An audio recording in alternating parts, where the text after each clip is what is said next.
The Trump-era tariffs have dramatically reshaped the U.S. economy, altering the landscape of trade and commerce in ways that are still being felt today. These tariffs went far beyond targeted taxes. They were a sweeping, aggressive strategy at the heart of the America First agenda, aiming to recalibrate the balance of global trade.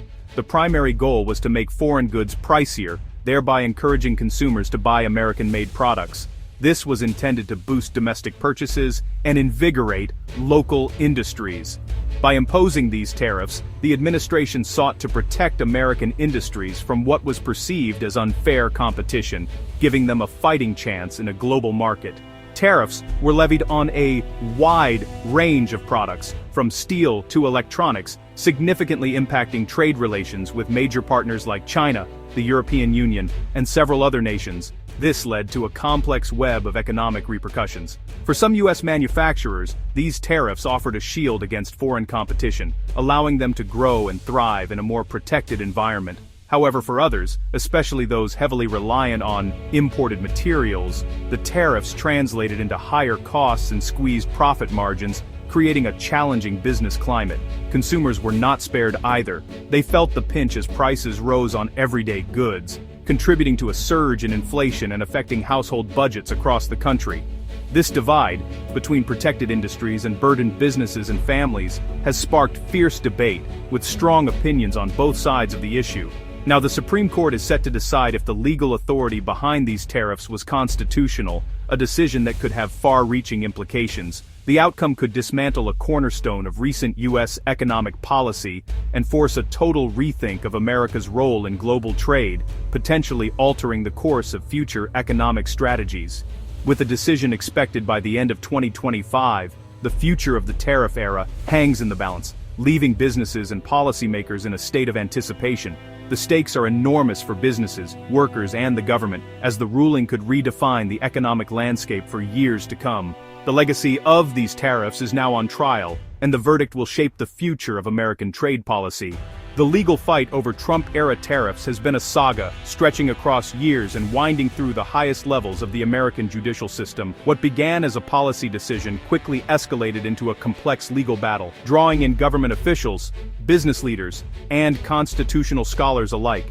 At the heart of the conflict are a series of government defeats in court, each one chipping away at the administration's arguments and raising new questions about the limits of presidential power.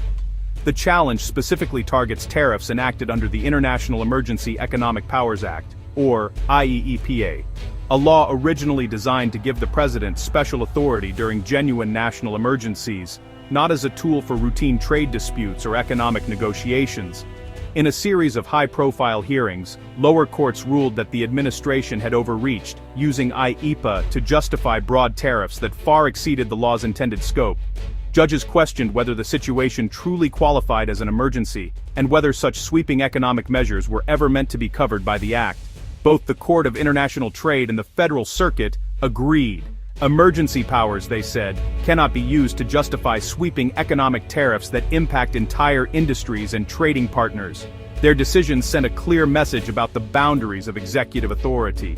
The government, unwilling to accept defeat, appealed the rulings. But as the legal clock ticked down, the lower court decisions remained in place, and a critical deadline loomed to halt these tariffs unless the Supreme Court decided to intervene. Across the legal community, experts and analysts have weighed in, with many predicting that the Supreme Court will likely uphold the lower court's decisions.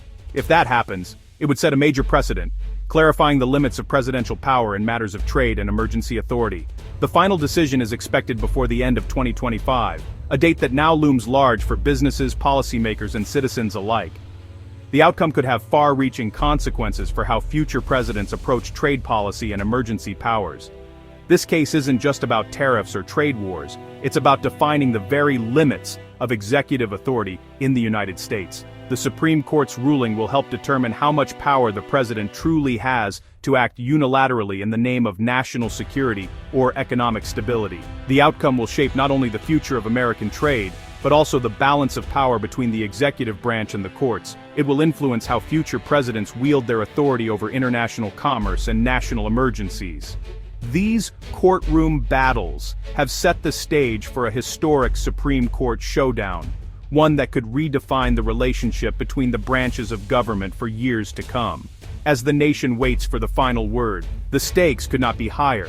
The decision will echo through the halls of government, the boardrooms of business, and the lives of ordinary Americans. At the heart of the case is a fundamental question: how far can a president go in using emergency powers to shape trade? The Constitution gives Congress, not the president, the power to regulate commerce. IEEPA was designed for true emergencies, not as a catch-all for trade policy. Challengers argue the president misused IEEPA, bypassing Congress to impose broad tariffs.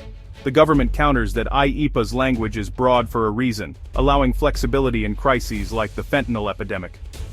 The Supreme Court must now decide: does emergency authority have limits, or can it be used to reshape the economy at will? The answer will redefine the balance of power between Congress and the White House. If the Supreme Court strikes down the tariffs, the financial fallout will be immediate and massive. The decision would send shockwaves through the entire U.S. economy, affecting not just the government, but also thousands of businesses and workers who have relied on the current trade landscape. The ruling would mark a turning point, with consequences rippling far beyond the courtroom. The government could owe refunds on up to $165 billion collected in a single year, an unprecedented payout, to thousands of companies. This would be one of the largest government repayments in American history, requiring the Treasury to process a flood of refund requests. Companies, both large and small, would scramble to file claims, hoping to recover millions or even billions in tariff payments. Processing these claims would overwhelm federal agencies, creating administrative chaos and long delays. Federal workers would face mountains of paperwork, and the backlog could stretch for months or even years. The sheer volume of claims would test the limits of government systems, leading to confusion and frustration for everyone involved. The loss of tariff revenue would blow a hole in the federal budget, forcing tough choices on spending, taxes, or borrowing. Lawmakers would be forced to debate painful cuts to essential programs or consider raising taxes to make up the shortfall.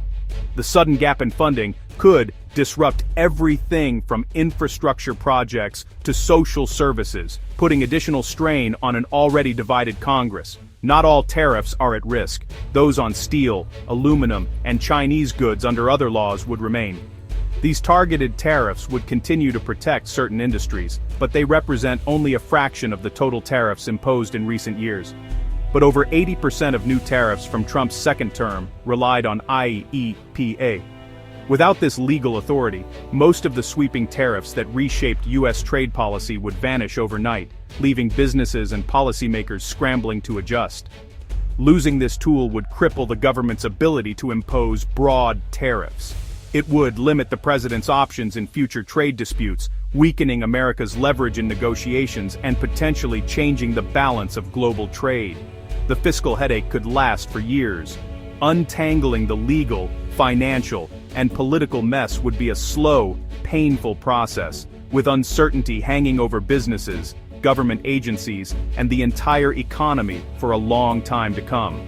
Tariffs have split America. Supporters, mainly in manufacturing, see them as vital protection, reviving factories and saving jobs from cheap imports. They argue a strong industrial base is key to national security, and higher prices are a fair trade-off. Opponents, including most businesses and consumer groups, call tariffs a hidden tax that raises costs and disrupts supply chains. They say tariffs hurt competitiveness, invite retaliation, and drive up prices for everyone. The debate is fierce, with both sides claiming to defend American prosperity. The Supreme Court's decision could tip the scales, ending or entrenching this divisive policy. The nation's economic future hangs in the balance. If the tariffs fall, importers and consumers win, costs drop, prices fall, and inflation eases. Businesses could invest and hire more, fueling growth. But protected industries like steel and aluminum would face renewed foreign competition, risking layoffs and closures. The loss of tariff leverage could weaken America's hand in trade talks, making it harder to secure favorable deals. The ruling would inject uncertainty, with markets and industries scrambling to adapt. Stocks could swing wildly, as winners and losers emerge. The government would need new strategies to support domestic industries. The economic landscape would shift overnight. Despite fierce debate, both Trump and Biden administrations want tariffs to remain a key policy tool. For Trump, tariffs are central to the America First agenda, protecting jobs and forcing better trade terms. Biden, while adjusting some policies, has kept most tariffs. especially on China, using them as leverage in negotiations. Both sides see tariffs as essential for national security and economic strength. If the Supreme Court rules against IEEPA tariffs, it would strip the executive branch of its most flexible trade weapon. Future presidents would need new laws or congressional approval to impose broad tariffs. The decision could fundamentally change how America does business with the world.